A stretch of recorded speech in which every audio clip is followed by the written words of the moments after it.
Pot ठेवला होता ना, भांडं. तिथं बघा चिमण्या आता भात पण खायला येतं आणि पाणी पण प्यायला येतं आहे.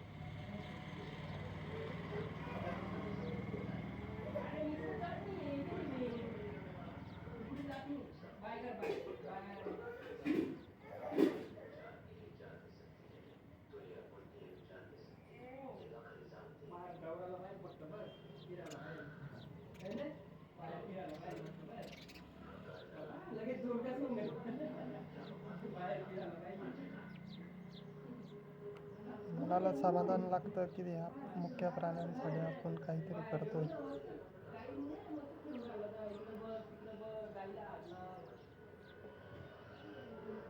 हे बघा पाणी प्यायला आले बरोबर चिमणी.